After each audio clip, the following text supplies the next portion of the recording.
introduce you as Sonia Morin-Smith? Yes. Okay.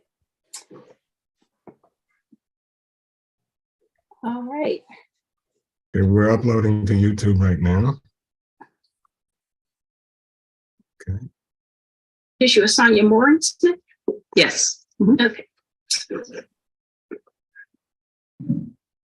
All right. All right. You may begin. All right. Hello, everyone. Welcome to the Spot Real Talk. My name is Tiara. I'm Tiffany. And Ron is somewhere. He'll be back on screen soon. But today we are here to talk about a very important real talk discussion. We have with us a series of guests, and everyone here is going to introduce themselves shortly, but we also have another familiar face. You'll recognize Sonia Morin-Smith, who's been with us before, and she is going to be a guest moderator with us today as we talk about hanging off the glass cliff. This is a very important topic in the workplace, and so we are very excited to have this discussion with you all today. So Sonia, I'm going to pass the torch to you. All right. Thank you so very much, Tiara. And again, thank you for the opportunity to Tiffany, Ron, and to yourself for allowing me to moderate this very important conversation that we're about to have. So I'm going to take a few moments to make sure that we recognize our guest today. We're going to start off with the woman who really got us going with this conversation. She is CNN journalist, Nicquel Terry Ellis, and I'm going to take a few moments to tell you about her and give her an opportunity to share a little bit more if she wants to. So Nicquel is an award-winning journalist who has worked in print, digital, and television mediums for the last decade. You don't look like you're more than 12, Nicquel, so but that's wonderful. She currently serves as the senior writer for CNN's Race and Equality team. Nicquel previously worked as the Atlanta-based national correspondent for USA Today. In this role, she covered race, equality, and activism. She led much of the coverage of the deaths of Ahmaud Arbery, George Floyd, and Rayshard Brooks, and the protests that erupted across America. Nicquel also covered voting rights, abortion laws, and the national debate over Confederate monuments. In 2019, Nicquel won the National Association of Black Journalists Salute to Excellence Award for Best Single Story. In her piece, Residents Around Detroit's Red Zone Want Better for Community, published in the Detroit News. A Saginaw, Michigan native, Nicquel has a bachelor's degree in journalism from Michigan State University. She's also an active member of the National Association of Black Journalists and Alpha Kappa Alpha Sorority Incorporated. Is there anything else you'd like to share, Nicquel? Well, first of all, thank you for having me and inviting me to this insightful discussion. I am so happy that the story that I wrote in December about Black women in the glass cliff has sparked conversation, that it's been noticed, that people are reading the story and learning that there actually is a term, a research term for women who were treated like this in the workplace and in corporate America, for Black women, who were treated like this in corporate America. There is a term for it, there's research around it, and we need to talk more about it. So I'm so happy to be here as a Black woman who's working in corporate America, working as a journalist. This is a topic that hits home for me. So I was happy to be able to write about it. I've been at CNN for about 2.5 years now, and I'm very passionate about covering these issues, these topics that are of importance to the Black community, and especially issues that are affecting Black and brown women. So thank you so much for having me, and I'm so happy to be here. Thank you. We're excited to have you too. Next up, we have Dr. Carey Yazeed. She is a behavioral scientist who promotes healthy work cultures and discourages trauma in the workplace. We certainly need that, Dr. Yazeed. She specializes in qualitative research, which is the collection of untold stories that help companies and organizations to better understand their employees. Dr. Yazeed is certified in diversity, equity, and inclusion in the workplace with a background in mental health and academia. She is the founder of I Think Change, a behavioral research agency, and the author of several books, including Shut 'Em Down, Black Women, Racism, and Corporate America, An Everyday Struggle, How Toxic Workplaces Impact Black Women, both Amazon bestsellers in the category of business conflict, and Unbreak My Soul, How Black Women Can Begin to Heal from Workplace Trauma. A former college professor, Dr. Yazeed was awarded Professor of the Year by the College of Sciences and the Faculty that Rocks Award by the Association of Women Students at Southern University. Core Magazine listed her as one of the most influential Blacks in 2022. She is a native of Louisiana and a member of Delta Sigma Theta Sorority Incorporated. And she has earned a PhD in higher education leadership and research from Louisiana State University, a master's of social work from Tulane University, and a Bachelor of Science in Psychology from Southern University. Is there anything else you'd like to share, Sora? No, I think you covered everything, but thank you so much for having me. Thank you so much for being here. Next, we have Christalyn Solomon. She is a PR firm principal and private public relations consultant in the DC metro area. Ms. Solomon is also a member of Delta Sigma Theta Sorority Incorporated. Is there anything else you'd like to share, Sora? Thank you, Sora. I'm just so happy to be here. I'm also the co-communications chair for the Washington Association of Black Journalists. So shout out to, I'm a lifelong NABJ member, and the work you're doing is so crucial. And we just thank you for sharing this story. And I think the folks at the spot who are giving us a chance to talk about it. Thank you so much. Next up, we have Ms. LaTanya Wright Channel. I think she's en route somewhere. You're in Atlanta, is that what I heard? She is an economic development director for the city of Nashville, and she was appointed to this position by Mayor Cooper. Is there anything else you'd like to share, LaTanya? I think you are muted, sis.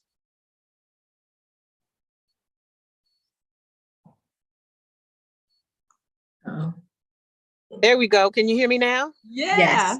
Yes. Hi, nothing more to share. Just happy to be here. Thank you so much for being here. Next up, we have Michelle Lewis Reeves.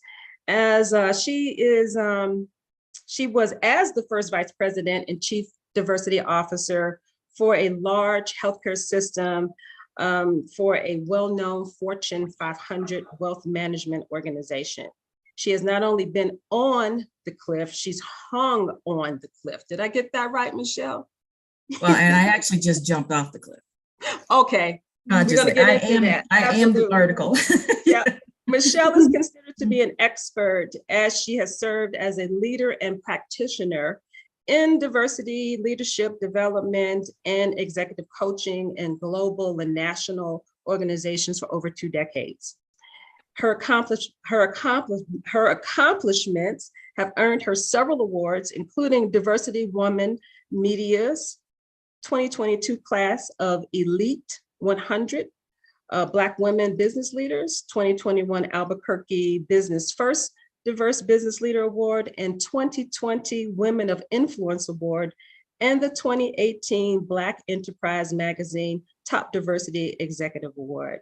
Michelle is also a member of the Albuquerque alumni chapter of Delta Sigma Theta Sorority Incorporated. I promise you, Nicquel, we didn't do this on purpose. This is just how it played out. Michelle, is there anything else you would like to add?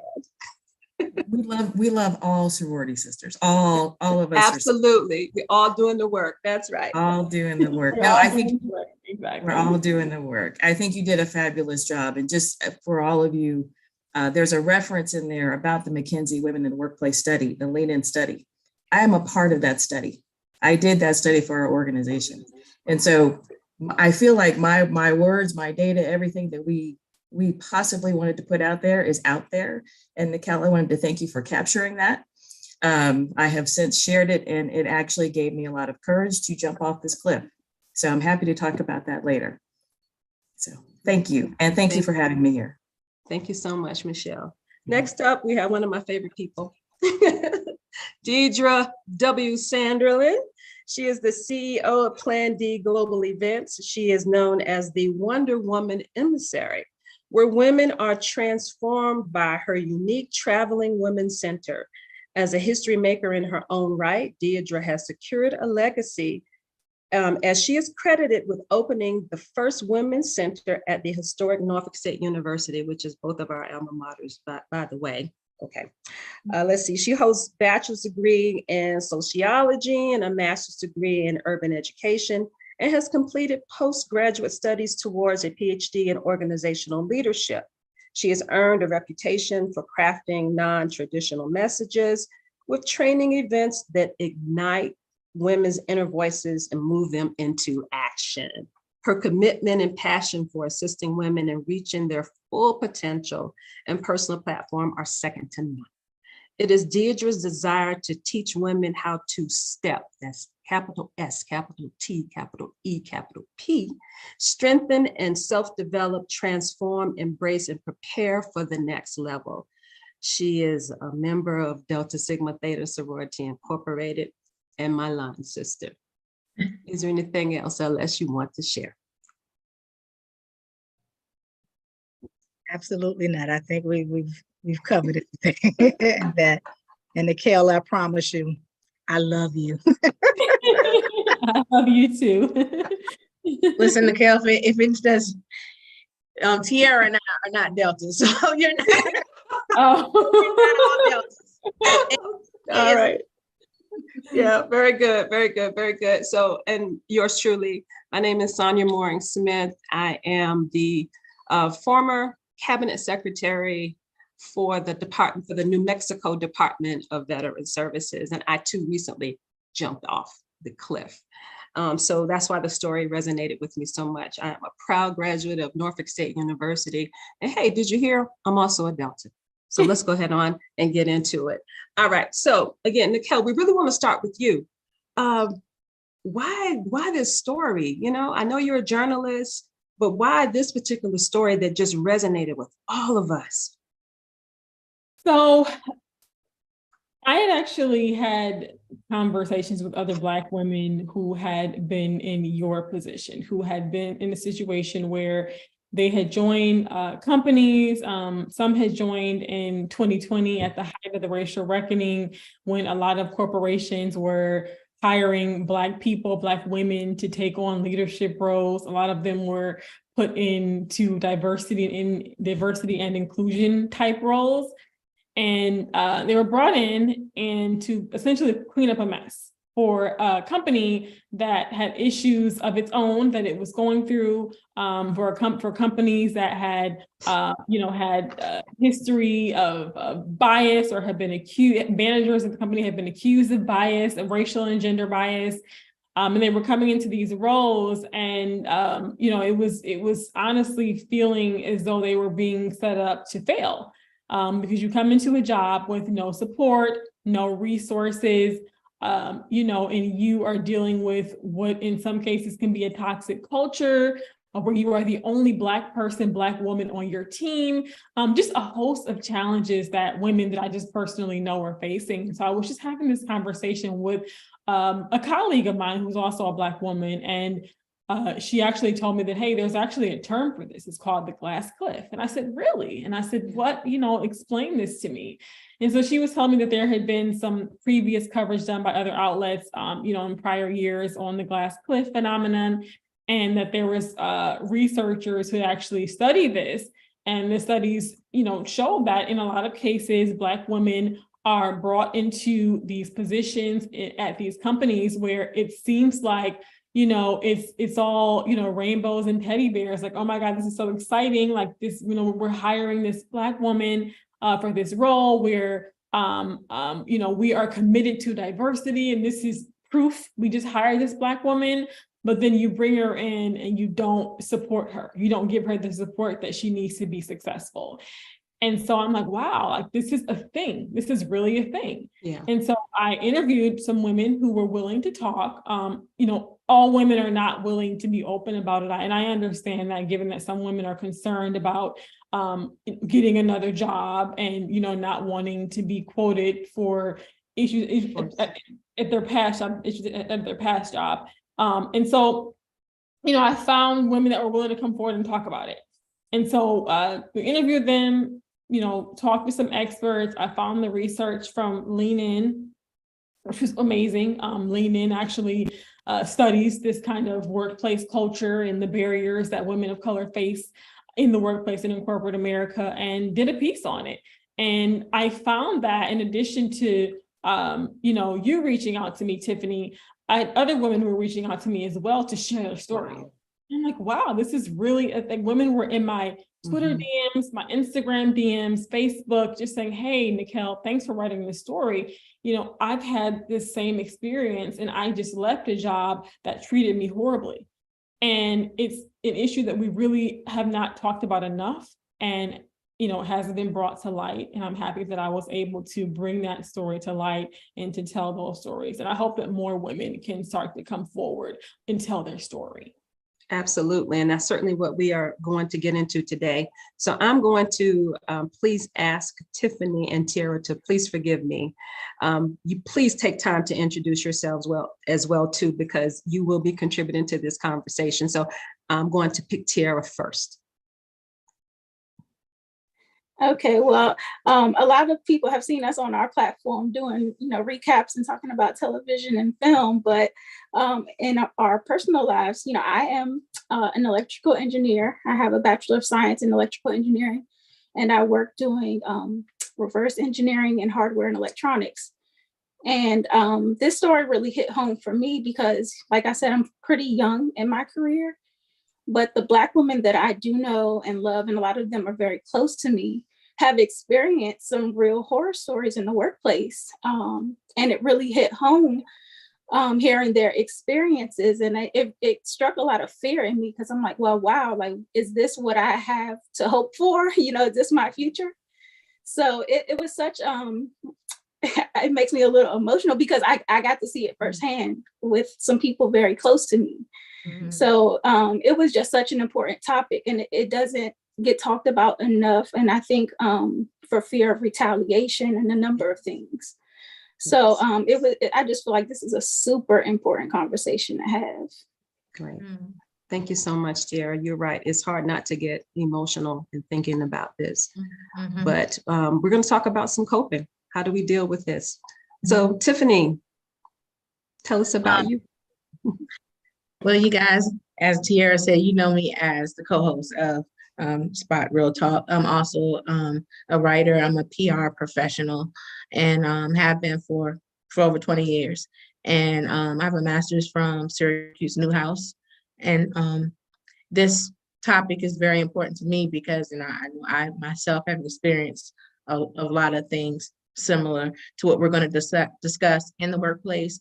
And I know I have dear friends and family members and, folks who else have encountered a lot of situations in the workplace and everything. And I also wrote my master's capstone about Black women, and I specifically focused on Black women in communication. But a lot of the issues in the workplace came up in my research, and Nicquel's article really, hit me, especially because she referenced Tiffany Cross, and I was blessed to have Tiffany Cross participate. She provided written responses to some of the questions for my capstone for my master's degree. So when I saw this article, it was so poignant. And then the fact that you mentioned Tiffany too, and I was like, oh, this is perfect, because Tiffany, when I reached out to her to see if I can interview her, because I wanted to speak to Black women in communications from several categories. She was like, she, as busy as she was, and this was before her position at MSNBC and everything, but she was so busy, but she was just like, I want to participate in this. I want to lend my voice to this. So this is a very important topic, and I'm happy to be a part of this discussion. Great. Thank you so very much for sharing that. So Dr. Yazeed, help us make sense. What is going on? Why are we going through this and the trauma that we're carrying with us? Impart your wisdom. Well, hey, thank you for having me. And the reason that Black women are going through this is because basically we're seen as the scapegoat. We have the internal qualifications to come in and clean up a mess so we can be compassionate, we're understanding, we're diplomatic. And so when you are in an organization that is experiencing turmoil and problems, normally a man does not have the internal hardware to deal with the emotional capacities that you're going to see.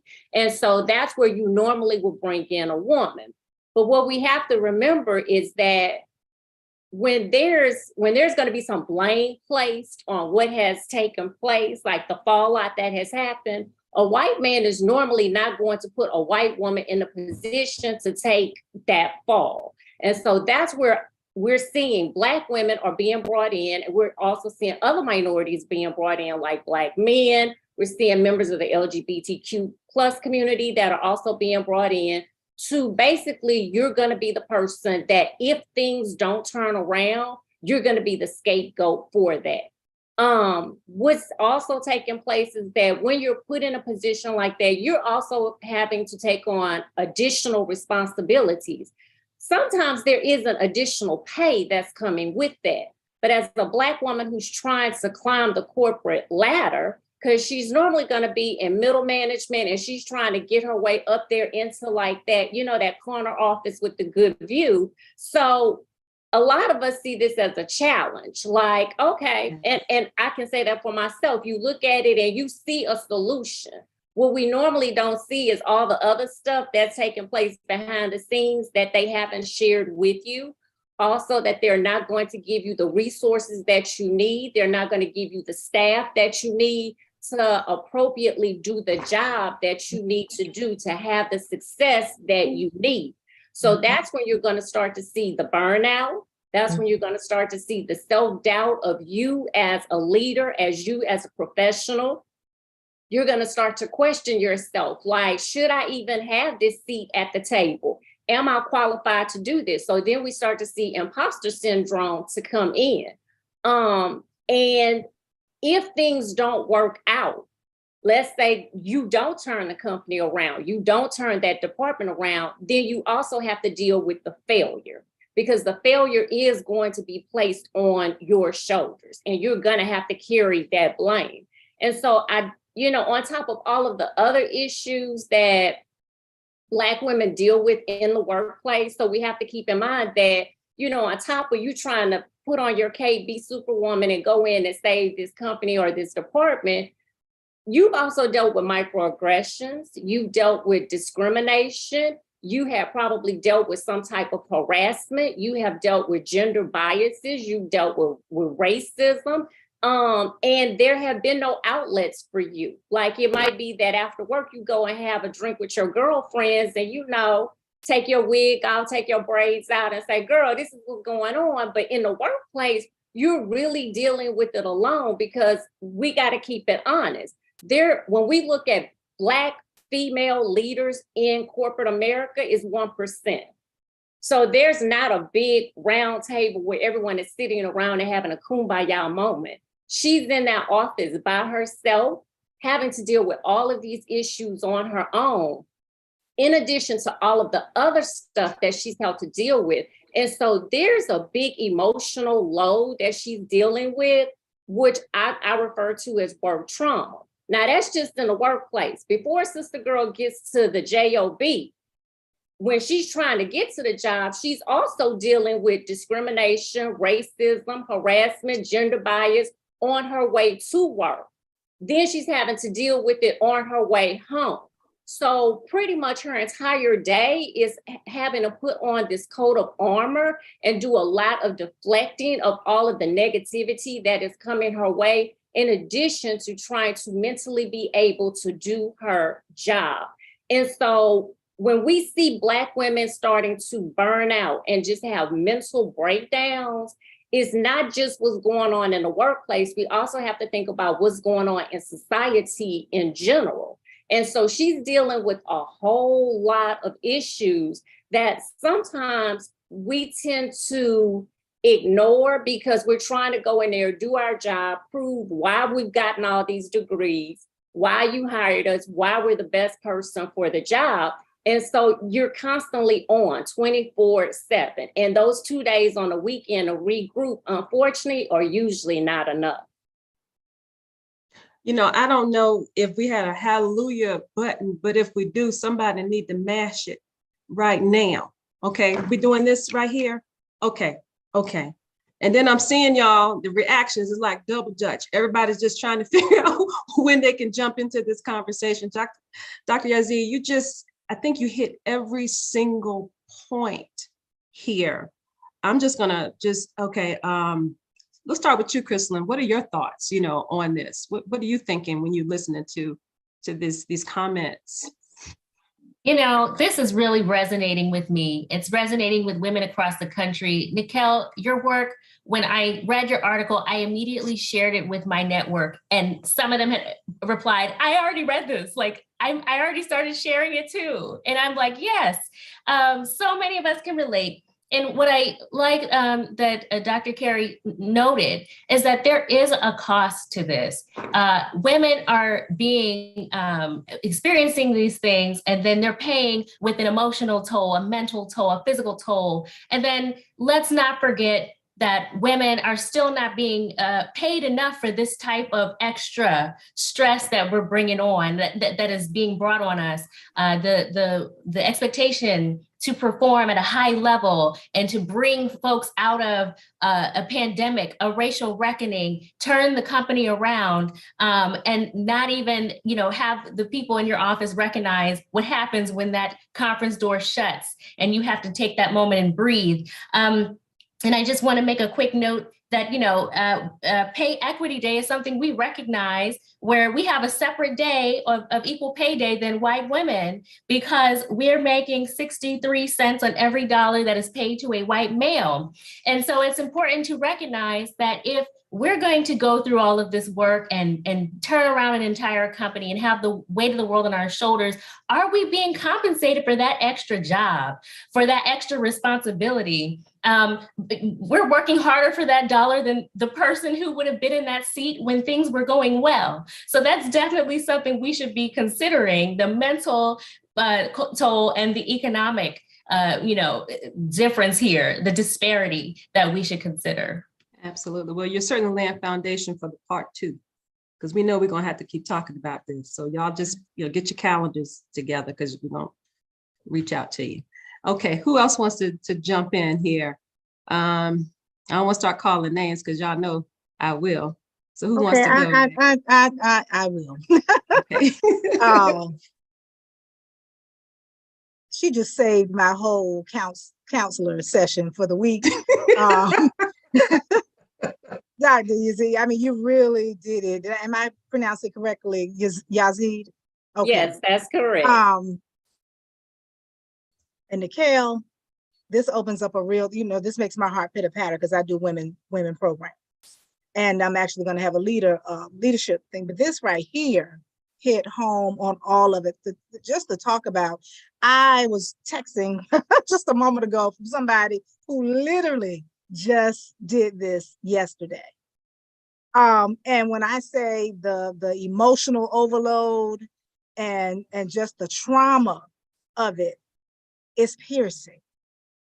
I just went through something similar to this a couple of weeks ago, because I'm coming in to clean up, with no support. Who has an office you're in high leadership and doesn't have an assistant? Nobody answered the phone. You're doing it all. And when it failed, then what did they do? They came back with the pointed fingers. So everything that you have said resonates. I'm really sorry. I'm waiting for the part 2, because this right here needs to be,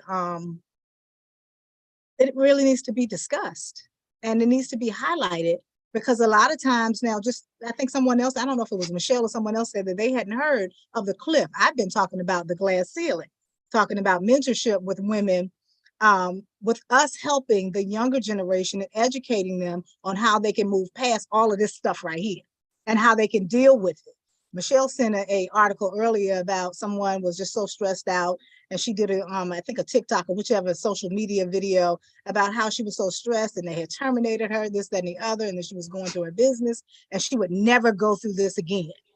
But what happens before then? We have to be proactive, because Dr. Yazeed, you probably could get a whole lot of clients. I probably could be one every day off of that. Just listening to you just made me just like I wanted to say I got a bad, it's not that I want to be real cute, but I got a bad hair day, right? So, but you made me want to just sling my hat, because it's like in the last 2 weeks, this is very true.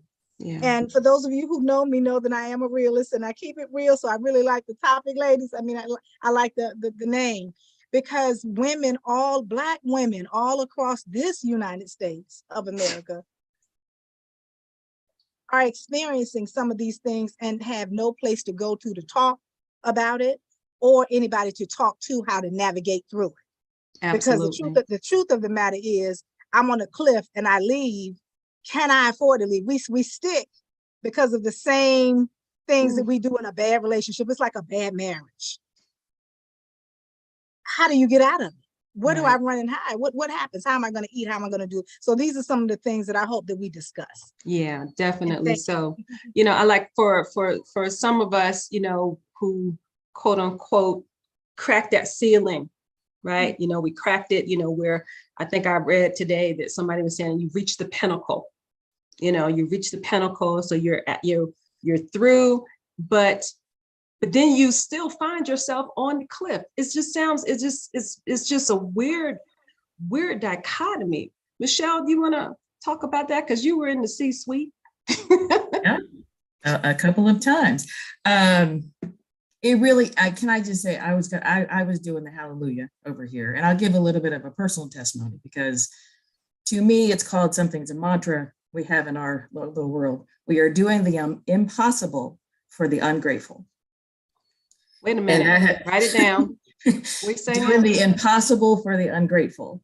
And we do it all the time. We do it willingly as Black women, because we get up there, you tell us to make, how do we get the kind of thing, the collard greens and things that we got from all this time and all the history? If you look across what we've done, we can do it. We can do it every time. But what happens and what we don't talk about is how we suffer. And I mean suffer on the inside. It's not just having, Deidre, you were right about we need outlets or we need girl conversations, but even if you do, you carry so much, so much. I say we stand on their shoulders, but we carry their pain. And their pain lives inside of us. And I'll give you a true testimony. A year ago, I was diagnosed with lupus. And that is something that you only get, and it only exacerbates itself when you have this much stress and you are carrying this much pain from the seat street. And we're people that fix it. We just fix it. So I hear you in that. I know why we get chosen for these roles. I know why we get elevated to the glass cliff. It's not written on our chest, but people can see it. They're like, that's Superwoman. That's Black girl magic right there. We're going to put her up there. We're going to make it happen. But then when it comes down to it, they don't know how to support it. And we carry all of that. So I just wanted to give a shout out for this is not only a phenomenon that's happening, it's something that we need to address in terms of ourselves personally and keep on pushing. And I will say this, because I will go back and do this work. I will do it for my goddaughter. I will do it for the young ladies that are out there. Because for me, Michelle Obama said this probably maybe a week or two ago. She says, we can't be whispering in our daughters' ears some magical, oh, Black women are magical. And we have all this wonderful power that we can do all these things and still go back into the workplace and tolerate what we're tolerating. So it's time that we not only tell the story, we talk about more, how do we get out of the story and how do we write a new story so that our daughters don't have to endure what we're enduring today. Right. Well, Tiara, you struck on something about being a young woman in the workplace and how this resonated with you. What are some of the things that you're seeing that maybe you can, even at your young age in the workplace, start mentoring to your peers, because you do have that peer, that side by side peer group. I know I'm not saying it right, but you know what I'm trying to say. What can you do for your peers? Well, first of all, I think it's very important to recognize what it looks like. Because sometimes you think you're just doing your job, like this is what I'm supposed to do. And like you say, like we always strive to be at the top of our game. And so that ambition and that drive is kind of like inherent in some of us, it's just that drive and that ambition. But when you start reaching burnout, and when you start feeling that anxiety, that stress, that pressure, and you don't always know what to call it, and I think that as someone like myself, like I have never worked with another Black female engineer ever. So wow, that's something. And it's almost like you don't even have an outlet. And so when you are talking amongst your peers, it's a super male dominated field. And they just don't relate, and engineers are awkward anyway. So most of them don't want to talk, period.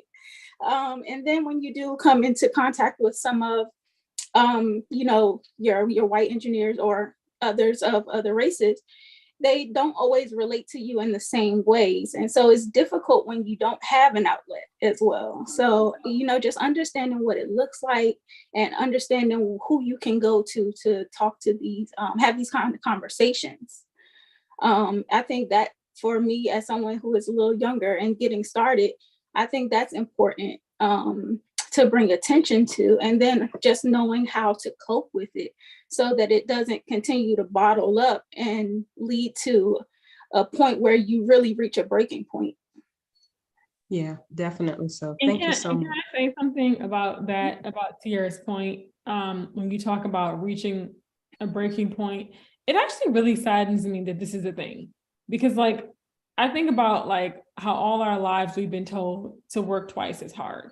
And you have to work hard, to be seen, to be successful. You have to work harder than the next person. And a lot of us have been in spaces where we actually were the first, where we were the only Black woman, the first Black woman in this space. And we continue to push through those obstacles to reach our goals and within our careers, whatever space you're working in. And when you finally get to that point, initially it's exciting. You're like, oh my God, like I finally have gotten my dream job. I finally have gotten, to this point in my career that I've always strived to be at. And then you get there and you see that it's not all that you thought it would be. And it kind of goes back to the quote in my story from Jennifer Farmer, who's actually amazing. And she actually wrote a book about the book First and Only, about Black women. And it's a really good book. But she says, very rarely is it as good as it seems. So on the outside looking in, you say, oh my God, first Black female vice president, first Black female CEO. That's wonderful. But you don't know what this woman is actually facing behind closed doors. You don't even know like what it's like to be in that position until she decides to jump off that glass cliff and tell her story. As Michelle was saying earlier, I'm here to tell my story now. Absolutely. You don't really know. It's just like I said, it just saddens me that has to be the case for Black women. Yeah, definitely. LaTanya, we don't leave you out of the conversation. No, thank you. I was sitting here thinking, let's not forget government. I know we've touched on C-suite, but I spent my entire career in government, nearly 30 years, just jumped from federal government into local government, and the same issues occur. Every single thing that has been mentioned, touted as the first Black woman to do X, fill in the blank. You get there and you realize, if you didn't know when you came in, you realize when you get there, you're really there to fix all the problems, the savior. And I can honestly say every single job I've taken in the last 20 years, I jumped into it and not realizing that I was the savior. And I can honestly say in several of those, I did it, I jumped in, I fixed it and was able to move on. But some recent experiences, I guess maybe I'm getting older, my patience is running thin. And I'm like, this is true insanity and it's making me crazy. And I'm trying not to get emotional now. But it's insane So when we talk about, this cliff, I think we also need to talk about what else needs to change amongst others. Where are our allies speaking up for us? Where are the tools and resources that our employers need to make our places of work not just a safe place, but an active, viable place where we can be successful? And my tears are running. I'm sorry, y'all. But the onus is on them at the end of the day. And again, maybe because I'm getting old, and maybe because I'm at a point where I don't have as much to lose. I could retire. So maybe, I'm a little bit more outspoken. But the reality is, I've been in a recent situation where I have another Black woman who's 20 years older than me and other Black women who are 20 years younger than me. And I have the older Black woman saying, hold on, we can do this together. I'm so glad we're here. I'm no longer alone, because she's going through it. And then I have the younger Black women looking at me like, what's taking y'all so long to do whatever, fill in the blank? Because we're all going through it. But I feel like I'm like stuck in between the generations of what we've been taught and how we've been taught to cope. So, just two things I want to just add, what are the real solutions for us on a day-to-day? And I can't wait for part 2. And how do we need to put this back in the lap of where it lays? Our employers, those above us, and our allies really need to step up and speak for us. Because sometimes we just can't speak for ourselves. And that's just the reality. Because like you said, we trudge on. We keep moving on. We do. We just keep it moving. Exactly. We just keep it moving.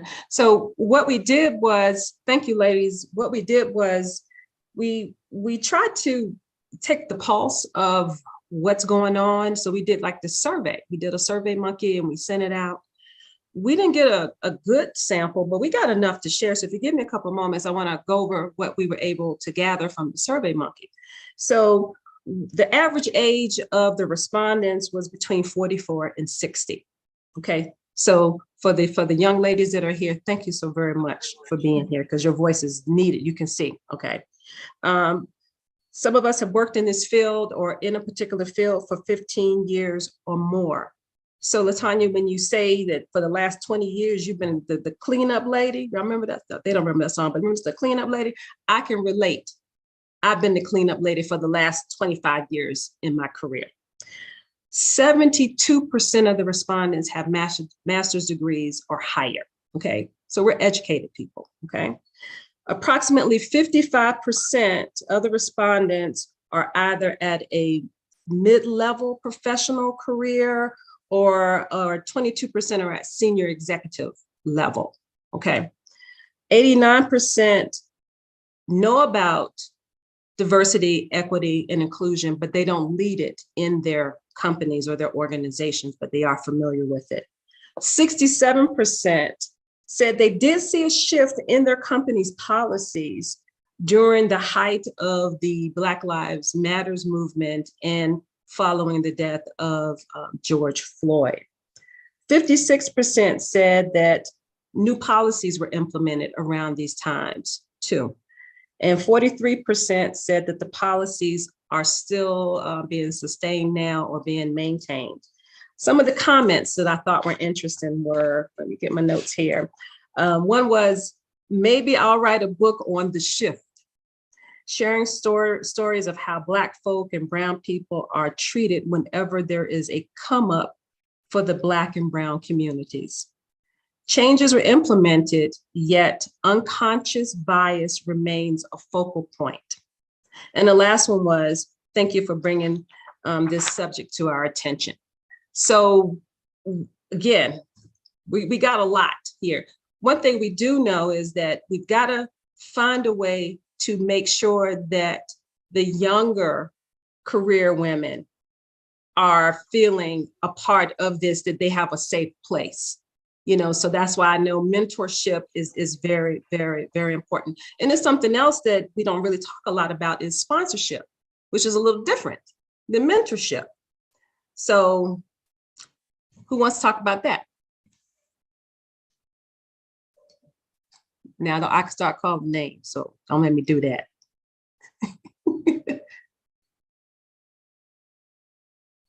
Okay, so Dr. Yazeed.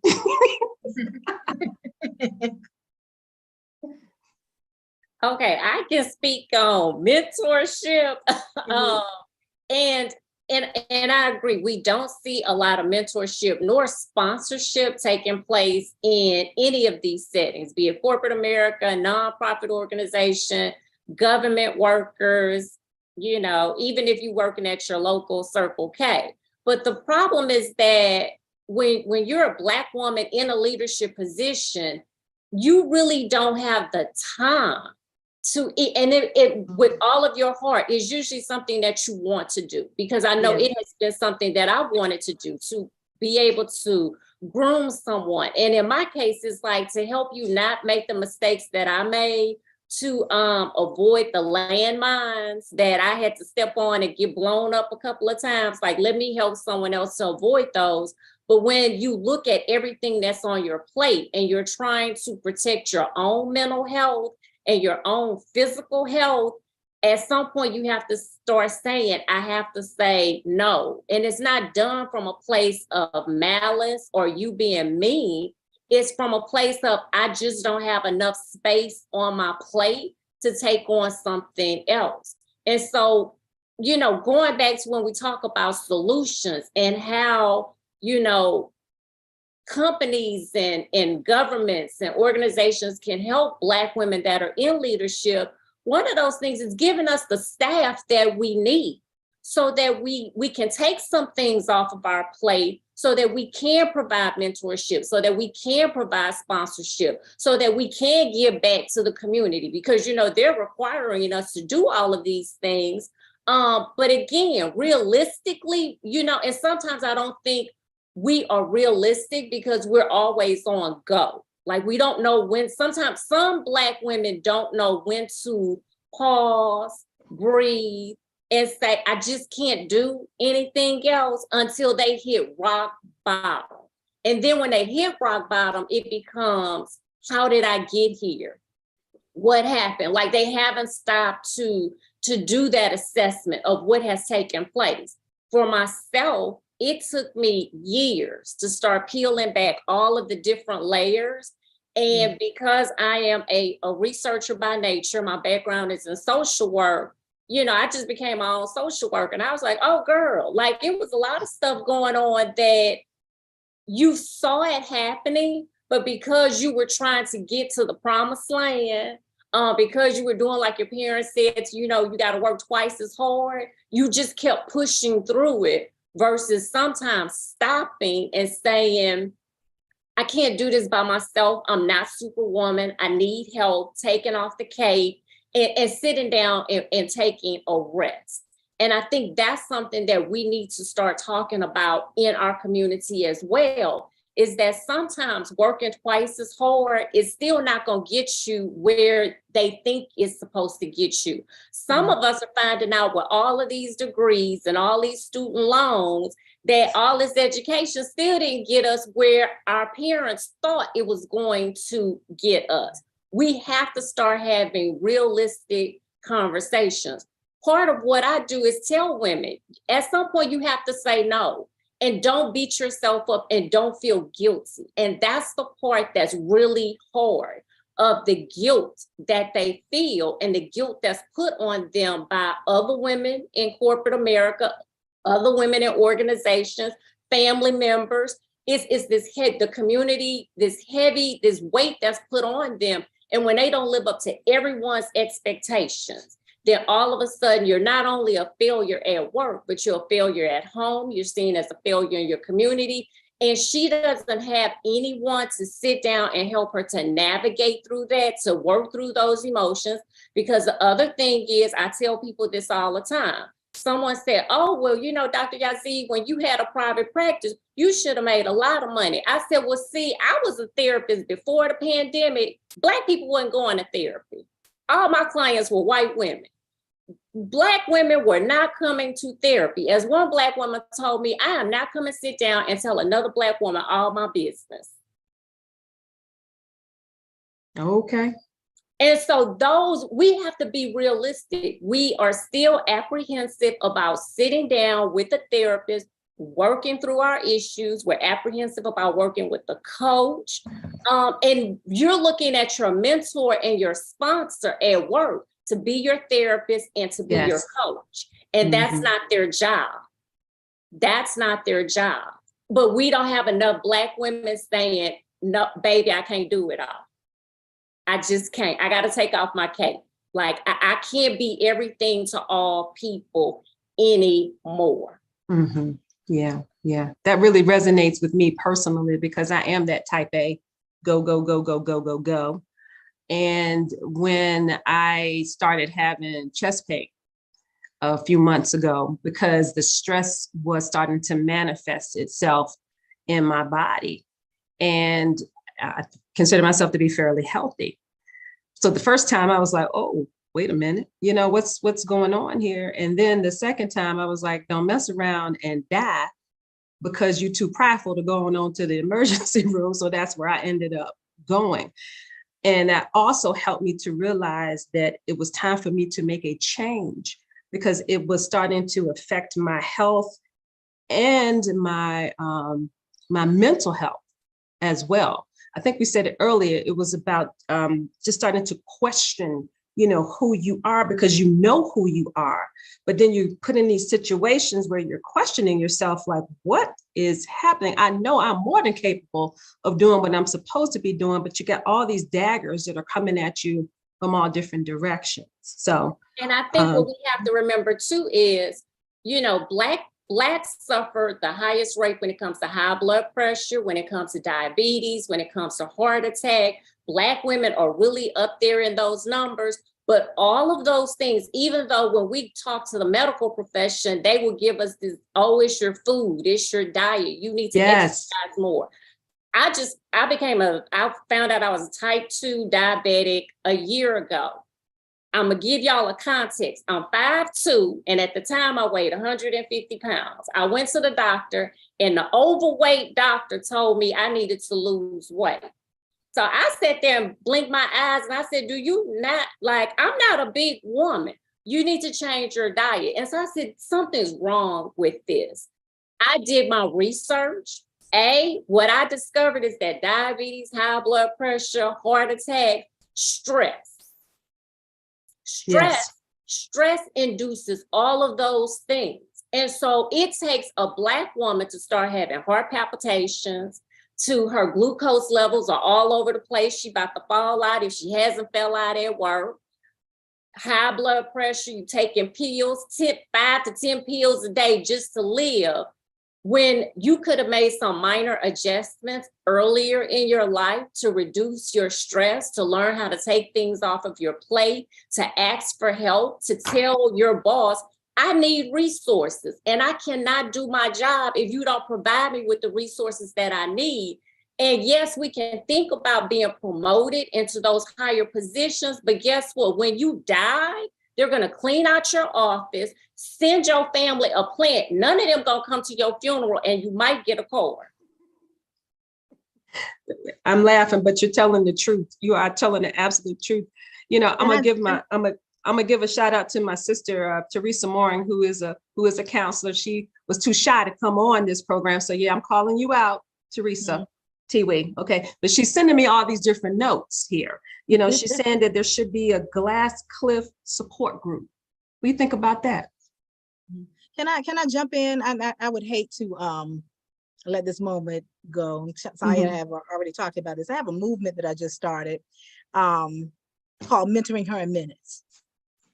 And it came because, and it was initiated and it was provoking to me because I was in that situation where I was at the top level at my pinnacle and nobody could tell me how to get through that glass ceiling. Or in all honesty, most people, once you get there, they're not going to tell you to get off that cliff because you made it. Like, girl, find some kind of way to make it. That's real talk. Like, I finally made it. I got to try to find out how I can do this. Like, you crazy? You going to leave that job, that good job, that yes. All of that. That's what the conversation is going to be. But my Mentoring Her in Minutes is, and I know Dr. Yazeed, I know you can vouch for this. See, research and even in our own lives, children do more of what they see you do more than what they tell you to do. So my mentoring minutes whole concept is to act it out for our Black women. You can ask them from time to time. We go to Starbucks. I mean, we've become one of the top Starbucks consumers in the world. We can go to lunch. You know, we love to eat and we love to go out. And I know we don't have the time, because that was some of my research. Like, why do we not have any mentors? Black women, we are tired because we're mentoring everybody. Yeah. Our nieces, the sister that left, the uncle that left, my big brother's on drugs. I got to get his kids. I got to go support him at this. We got to go do that. So my whole concept is to just make sure that people see you. Let them see what you're doing. And then not only that, you be honest, be real. What's the name of this? Mm-hmm. What's the name of this? The spot. You have to have real conversations as much as possible. A lot of times we don't want to have any transparent conversations because of what, Doc? Fear. Because we finally made it. We finally got up there, and we don't want to ruffle anybody's feathers, because I am the Black girl. So I gotta walk on eggshells, and I just got here and I want to hold on to it. But mentoring her, you bring her out the stands and bring her on the court and show her how to shoot the ball. You have to. If you don't show it by example, they will never get it. And now, LaTanya, I'm getting old, because now I want to make sure that I pour into everybody and give them these nice lessons that we never wanted to sit down and take the time to listen to. But that's very real. Definitely so. Yeah. Christalyn. Yes, this is really just important, such an important discussion. I was thinking about how art imitates life, and how one of the popular shows that is out right now is the Best Man finale. And if any of you watched it, you know that one of the main characters, Nia Long, she's a successful woman in media and corporate media, and she kills it in everything she does. But then she has these moments, without spoiling anything, she has these moments where she has to go take a mental break because it's too much. Everyone in the room is asking her, what's the solution? You have to fix this. And I'm looking like all these people are at the table and no one wants to give ideas. They're just waiting for this woman to share. And she's representing so many people. Her role represented so many folks, and I know it was resonating. And there's a part in the show where she finally has a breakdown, where her vision starts to be affected because she's having migraines from the stress and taking on all this extra, work and responsibility. And it takes another Black woman to sit her down and say, you need to have a moment. You need to go to the doctor. You need to take care of yourself first. Like Dr. Yazeed said, she went down all of these health issues that happened. Some of the ones that she didn't get to mention were breast cancer and fibroids.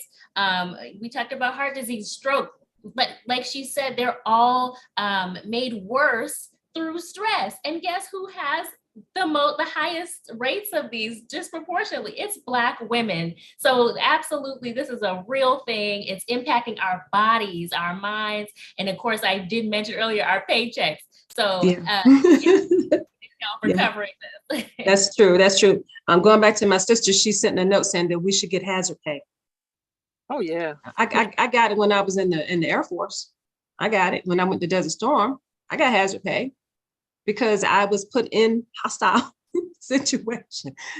So it just brings up a really good point. But we have not that much time. But let's try to figure out, let's talk about more about solutions here. We keep hearing now about how no is a full sentence in the answer, but do we really use that? We talked about fear, there is some fear, in that. So how do we feel comfortable? That word empowerment is a little funny for me sometimes, but how do we get comfortable enough to say to the person that we report to, listen, I'm gonna need 3 people to do X, Y, and Z. Because we know how to write the business case because we've learned these things. So we go in, we're super prepared. We're super prepared because we have to do what? Work twice as hard, to do these things. So, but how do we get over this hump? How do we do this? From your experiences, because we've all hit that wall, the ceiling, and fell off. or climbed off, how do we not get to that edge? How do we not do that? While folks are thinking, there's an experience that I am familiar with, a coworker who called her boss and said, again, she was high up the ranks herself, but she called the next person above her to say, hey, we're having an issue with this project. We're working really hard on it. I'm leading the team. Everything's going great, but we just need more time to address these things. Can we turn it another time? And the boss told her, well, you should change your hours to accommodate the project. Yes. That's a backwards way of thinking. And, and so like to your point, Sonia, no is a whole conversation, Yes. And so I think that is going to be the first step, is realizing your value, your worth, and valuing yourself enough to say, you know what, I have a better idea. I have another idea. Can we devote some more manpower to this in addition to me, instead of taking it all on for yourself? Yeah, definitely so. Thank you. I love how you said that, because words matter and how you say them absolutely matter. Absolutely. Absolutely. I was going to say this. I noticed for myself, like a few years ago, I told myself that I was going to protect my peace at all costs. Right. So that means that that includes respecting my boundaries. And so I've been in situations where we've been on projects and resources weren't allocated, for us to complete the project and everything. And then we'll pull off the project without the resources. And for me, the lesson was, okay, if this comes around again, you can't look to me to lead this project again. And so when people are asking for our input for the next time around, I'm no longer am going to provide it. I'm not going to support it. I'll provide background or whatever, but I'm no longer going to volunteer or put myself in a position to lead that project if you're not going to provide the resources and the support to help me be successful with the project. And so in recent years, I just really have come to that point where I am just protecting the peace, standing firm on my boundaries. And that's it. And how's that working for you, Tiffany? Is that working or?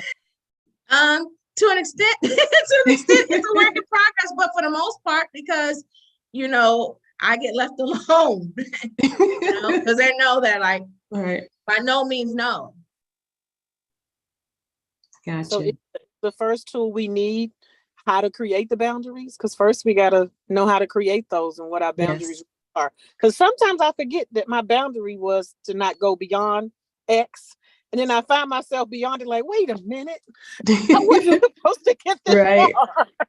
Yes, definitely. Definitely so. Talk about boundaries. I think another thing we need to do is, I run across a lot of women who don't document their experience.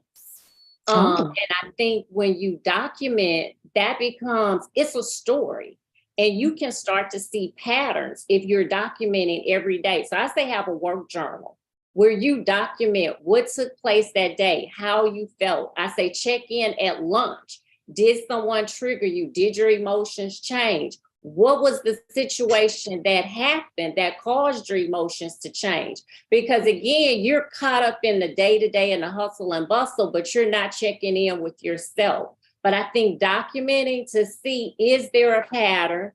Who might be your coworker that's triggering you, or coworkers?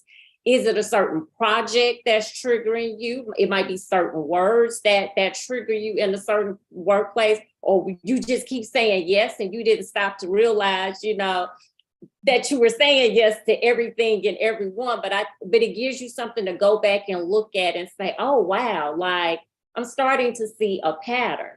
I also tell women to document too, because if you have to have a legal case, it is so much easier when you can hand that lawyer your document, your work journal, and say, here, I documented everything. These are the days that the incidents took place, the time, this is who was involved. versus you having to stress yourself out and try and recall that from your own memory.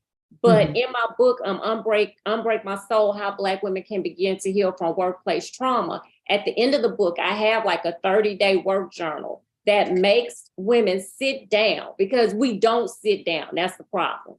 Sit down and document your work journey for 30 days, and then go back and look at it and see what are the patterns, what are the things that are starting to stand out. Who are the specific individuals that might be problems that you've been ignoring or you've been passive about?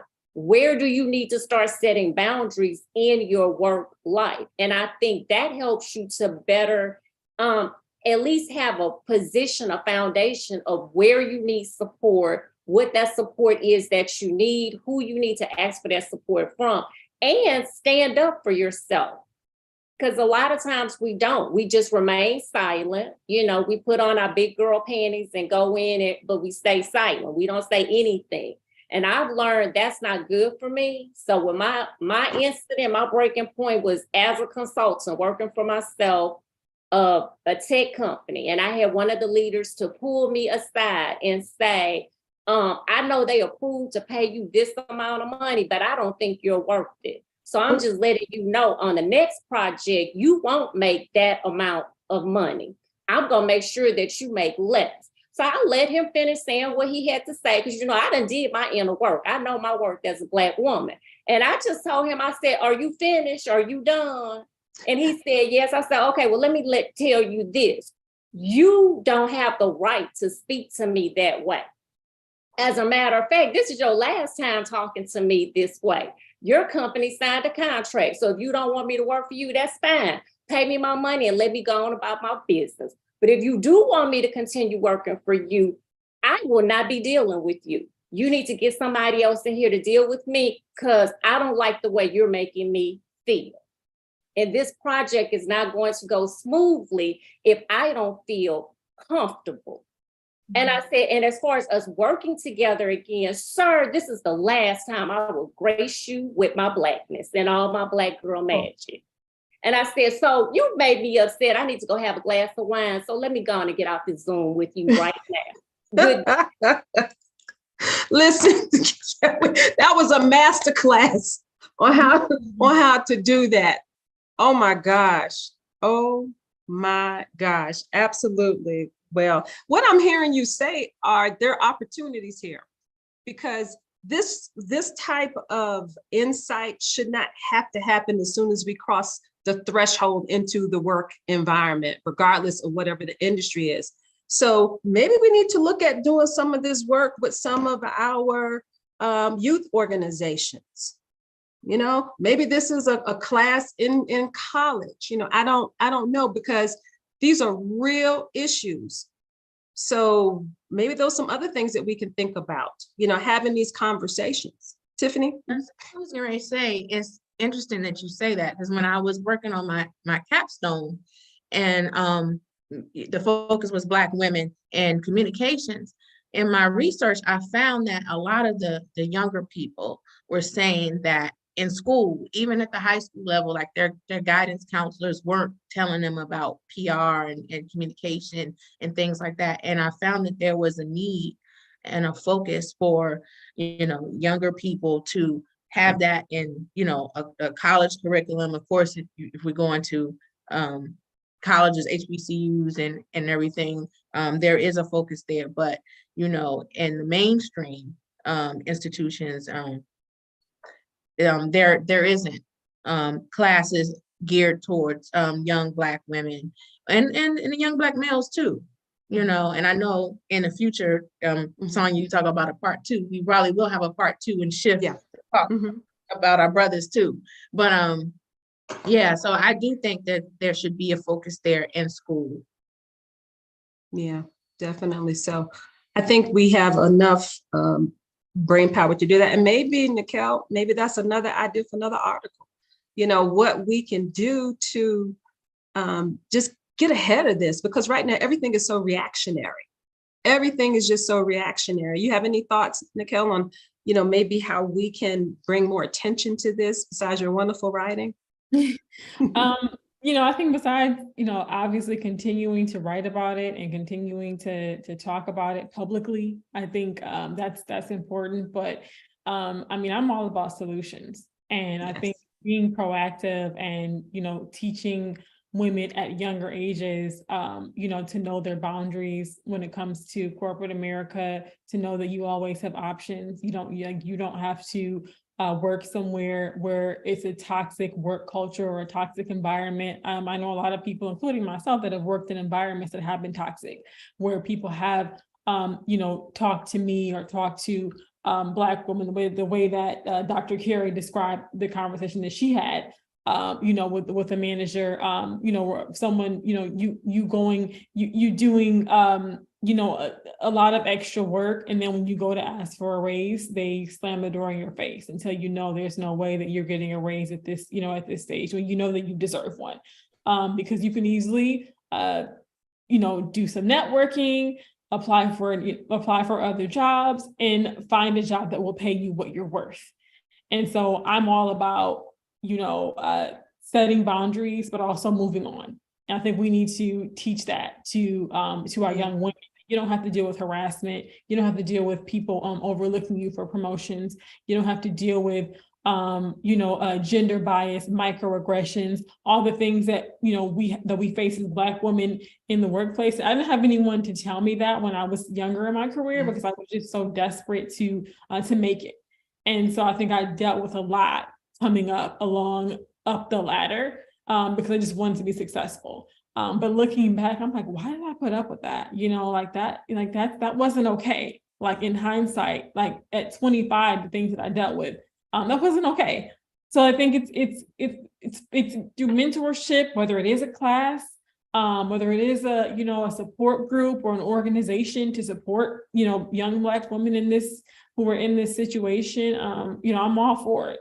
And if it's happening, writers like me, should write about it, and report what's happening as far as solutions. So, right. Yeah. Mm-hmm. Right. Thank you. I think we're really, really kind of onto something. I saw a hand. Who was that? I just had to jump in on that. Nicquel, you are right on the money. And speaking of which, those solutions should be things that we are all invested in, including the companies that we're talking about. We're in public relations, and, a lot of us are in communications. And we know the value of making sure that our stakeholders, the folks who are invested in our companies, are happy with what they're seeing and what we know. And if you have Black women who are leaving your company in droves, what does that do for your image? And that affects your bottom line. And a lot of companies are like, why should it matter what's happening to our Black women in leadership? Well, I'm telling you, employee retention is a hard thing, especially now, especially post-pandemic. People are leaving. If they don't like what's going on, they're going. There's a company I know where a lady, she was there for 3 days. She had welcome donuts on the table. And by the time other people got back to the office, her welcome donuts were there and she was gone. We will go. So if you want, companies to be invested in this, we have to make sure that they realize this is actually a bottom line thing. It goes down to dollars and cents, as of course, and the human toll as well. So definitely make sure you're considering those numbers. Great. Thank you so much. We have a few more moments, and I want to make sure that everybody has an opportunity to have some final words. But Tiffany touched on it, and we talked about it last night. I'm sorry, Ron isn't feeling, very well to contribute to the conversation. But we did talk about how this is just not germane to Black women. This is happening to men as well. He gave a really good analogy about the sports arena, about how, we come in and it could be a losing team. We come in and we get the team, together, and then there's an issue, and then, we move on to the next thing. I actually found some really interesting material, on that. So we'll talk more about that too. And we will bring our brothers into the conversation, because we know that there are plenty of men now who are leading DEI at their companies and organizations as well too. So So we have talked about a lot. I wanted to kind of get into the savior effect a little bit, because what happens is once we get pushed off the cliff or we leave the cliff on our own or whatever, then they bring in somebody who doesn't look like us, to come in and fix it again after we've fixed it, but not to their liking. So we want to talk a little bit about the savior effect, and we'll have some final comments on that. Any thoughts on that? Michelle, I thought you were getting ready to say something about that. I'm always getting ready to say something about that. I got 1,000 thoughts. I want to contribute something that's worthwhile. And I wonder about the savior effect. I don't even know if consciously people are thinking about that as much as they're thinking about the picture effect. Explain. Please get into that. Get into that. Can I put you on my website? Can I put you Me? on my brochure? Can Me? I make sure there's at least, no. No. But sorry. I mean, I'm sorry, go ahead. I don't think a lot of organizations are looking for us to save. They expect us to do that. I think they're looking for the picture, the right picture that shows up. And so, what could it be today? Let's see. Are you dark enough? Are you a female? Are you this thing? And I really do think companies haven't, a lot of organizations, not everyone, have gone beyond that kind of superficial way of looking at how to utilize our skills and talents and expertise. And so I don't think of it as a savior. I think it's safe. It's safe. Safe. Okay. I think Michelle touched on a brilliant point, because, that project that I was talking about before, when I was saying protect your peace, during the course of doing that project, I realized that they didn't really allocate the resources because they were really trying to check a box. They weren't really trying to resolve the issue for the project that was geared specifically towards HBCUs. It was a project that we were working on for HBCUs, and it sounded good for us to be doing it and to look like we were doing something to fulfill a request from high authorities and congressional members and things. But it was just basically checking the box, and they didn't really have a real interest in supporting projects. So I can really relate to what Michelle is saying and about them really doing lip service and Yeah, absolutely.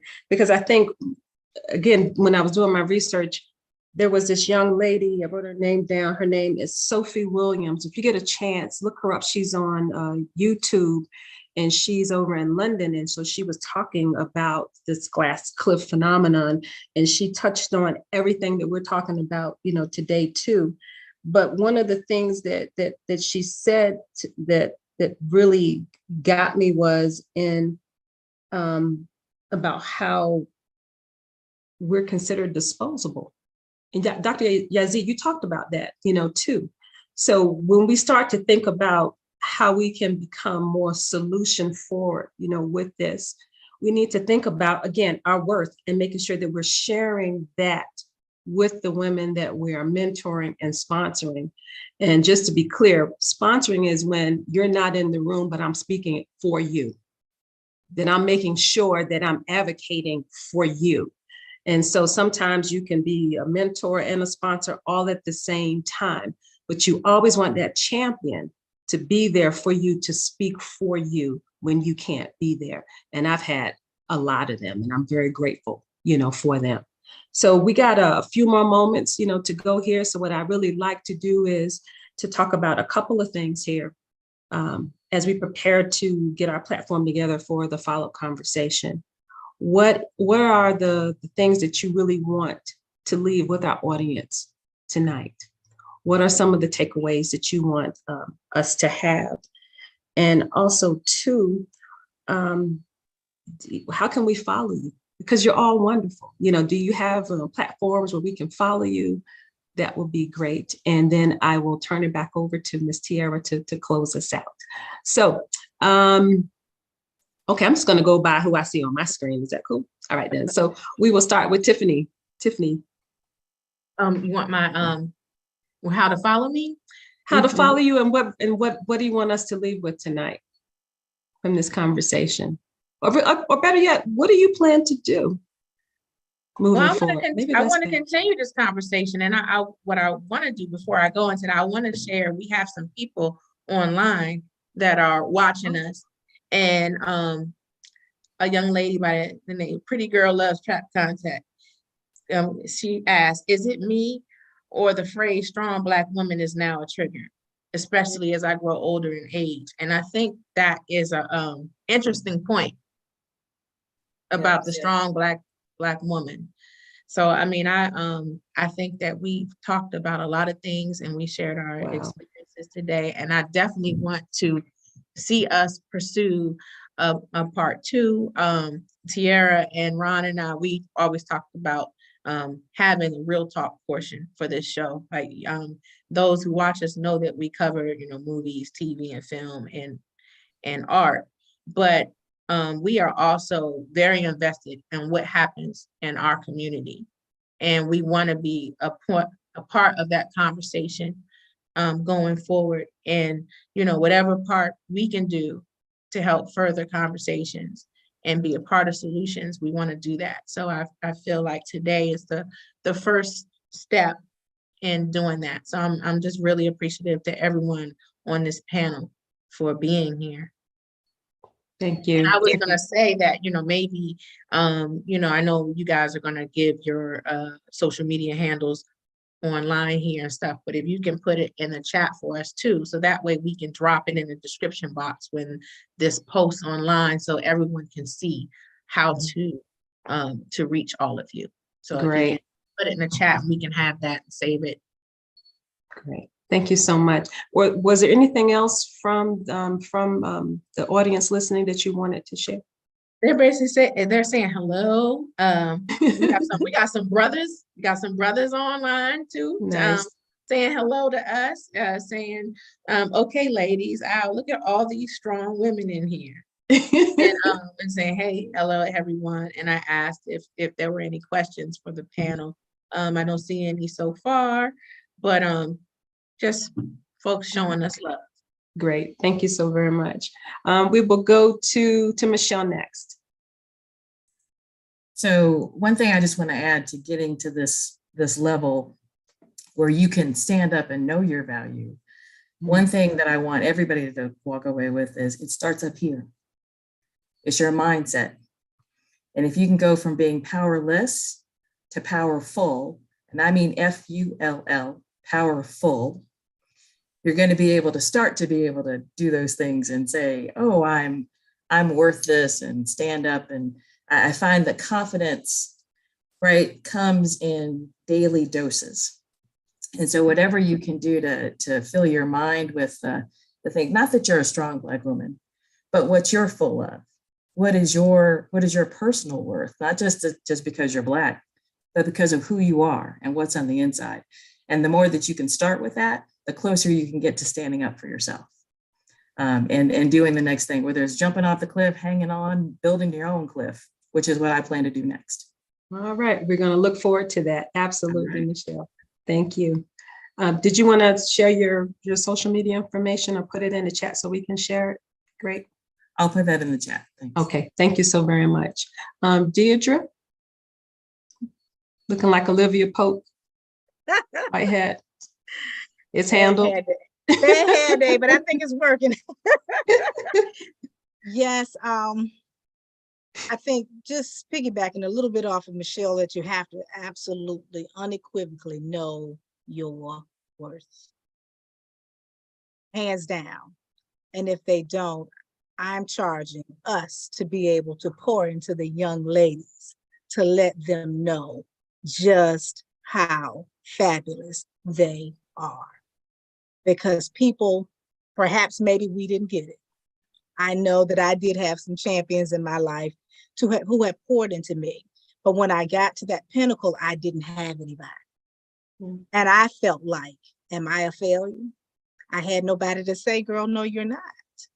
I had some cheerleaders, but not that person that could take me over. And I'm charging and challenging the women to be able to do that. I know we don't have the time, but some kind of way we have to be able to pour into our young girls so they will not have to experience the things that we have done. That's our charge. And it's a great book that tells us exactly what we're supposed to be doing. We're supposed to be telling the younger girls how to make it. My personal charge to them is to always be prepared to step. Always be prepared to step. You always self-develop. You always are constantly transforming. You always equip yourself so you can be equipped to be prepared to go to the next level. And if you got to cut that cliff off, bye. That's the end of that. Great, great, great. Thank you so much. And we got your social information in the chat. Thank you so very much. Let's go to Christalyn next, please. Yes. Oh, I just love this conversation today. I'm so grateful to be here with all of you.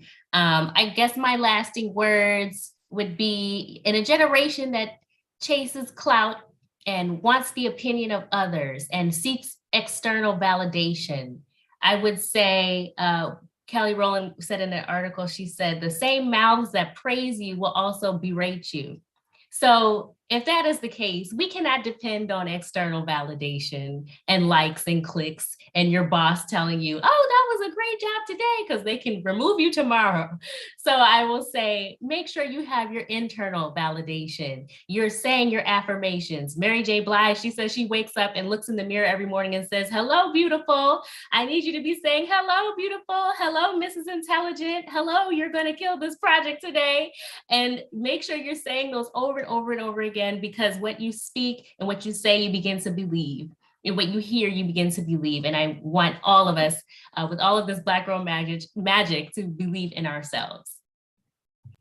Your energy is just absolutely awesome. Thank you so very much for that. LaTanya. So what I plan to do is to get Dr. Yazeed's book so I can do my 30-day journal. Yes. I mean, I'm really going to do that. Me too. I'm a master at documenting the negative and bad things that happen in the workplace to me. For lawsuits, anybody needs help with that, I can help you with that piece. But I never, ever thought about documenting just how my day is going, what triggered me, how I'm feeling, and what happened. So I'm going to do that starting tomorrow. And to the younger generation, I would say to them something I wish I had learned 30 years ago, is that you really do have options. You really don't have to stay in a toxic work environment. You don't have to stay in a work environment that doesn't appreciate you. And especially now, you really do have options. And if you're not confident that you have some options, find and seek out somebody who's going to expose you to other things that you never even thought of.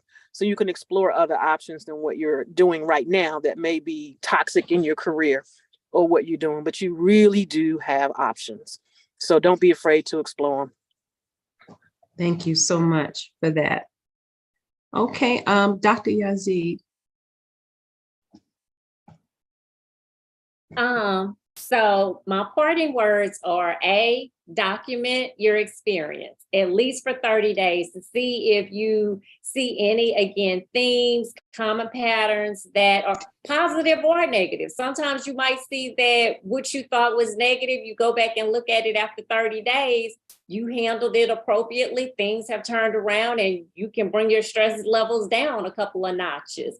The other thing is prioritize your self-care. Remember to put yourself first, to pour into you before you go and try and pour into anyone else. We can't give from an empty cup, and I think we've been doing that for a very long time. I think we also need to realize that we can't do this alone, that sometimes we need to have outlets. So get you a tribe of girlfriends that you can sit down, have conversations with, commune with, talk about what is going on, how you guys can uplift each other. Sometimes the networking doesn't take place at your 9 to 5. Sometimes that's going to take place outside of your 9 to 5. Sometimes that sponsorship of having people speak for you in different circles, again, may not be your boss or your coworkers. It might be your girlfriends, people you have met through association. So just know that you don't have to keep all of this inside. That it's good to speak to other women to see that you're not alone, and use your voice. Speak up. When you need help, say you need help. When you need resources, say that you need resources. Take off the cape sometimes and realize that you don't have to be Superwoman, and go in there and utilize everything that you have. Tap into what your company has to offer. Use your voice and speak up, because if you don't, no one else is going to speak up for you, especially if you're in a toxic workspace. You're on your own. You can find me, to learn more about me, visit my website, drcareyyazeed.com, and on all social media platforms, LinkedIn, Twitter, and Instagram, but I'm most active on LinkedIn is drcareyyazeed.com. Thank you so very much, Doc. We really appreciate you. Nicquel, parting words for us. Yes, thank you so much for inviting me to speak on the panel today. I really enjoyed the conversation. I'm so happy that my story made a difference, that it made waves, and that people are talking more about the glass cliff, because it really is a thing. So that makes me happy. My mission in my career in journalism is to be a voice for the voiceless. So for the women who have been afraid to come forward and talk about this, talk about being in these situations, I want to be their voice, and I want to take their stories and tell them. So I'm happy that my mission was accomplished there. I'm happy that you all are providing the platform to have these conversations about issues like this that are facing Black women that are not talked about enough. So I'm just thankful, and I'm just happy that to have been able to be here and be in the room with all of you wonderful women. So thank you so much. Thank you so very much. I'm gonna try not to get emotional too, because I think I got this article 3 times, Nicquel. Wow, yeah. Yeah, it made it like 3 times from different sets of folks, that I communicate with. And so that's why, I bugged Tiffany. I woke up and I said, we gotta do something. I called Michelle. I'm like, look, we gotta do something, about this. And for one split second, I was like, maybe not, because, this might cause some waves. And then I remember who I am. Mm-hmm. Yep. Mm-hmm. And let it wave on. Let it wave. Good trouble. That's let good it trouble. wave on. Let it wave on. Good let trouble. it wave on. So I just again want to thank all of you for taking time out of your very busy day for being here. It has been a wealth of information. Thank you to the people who are listening live for this. Again, I want to thank the Spot, Real Talk, because they have been so gracious with giving us this platform. And I've already begged up a part 2, as you've heard. So hopefully they'll let me come back. But anyway, thank you so very much. I'm going to turn it back over to Tiara now to close this out. Thank you. Well, this has been such a phenomenal conversation. I thoroughly enjoyed it. And I think I took away so much from each and every single one of you all. So again, I want to extend thanks to everyone on the panel for pouring into not only all of us here, but all of those watching and who will watch later on. You guys have no idea how much of a difference this is going to make. And so I think it would be best to link the original story that sparked our conversation for anyone who hasn't had a chance to read yet. So we'll drop that down in the description box along with the handles of everyone on the panel, so you can go and follow them. And I think it's important to continue sharing that story, especially with those who don't look like us. We as Black women, we know what we go through. So I think it's important to share it with people of diverse backgrounds as well, so that they can kind of understand our experiences as well. And to all of our viewers out there, I want to thank you so very much for watching. Please drop down in the comment section and give us your thoughts and experiences with this topic. Let us know how you felt about the panel tonight, and also follow everyone that was on a part of the conversation. Sorry. Be sure to also subscribe to our channel. We are at The Spot Real Talk. Click that notification bell so you get alerted whenever we post, and follow us online at The Spot Real Talk. We are on all major social media platforms. So again, I just want to thank everyone for taking the time out tonight. You are very appreciated, and continue to be rock stars and take care of yourself. So prioritize your peace. Make those therapy appointments, make those massage appointments, yes. Do what you have to do to take care of yourselves, ladies. So just saying thank you again, and everyone have a wonderful evening. Thank you. Stay prayed up.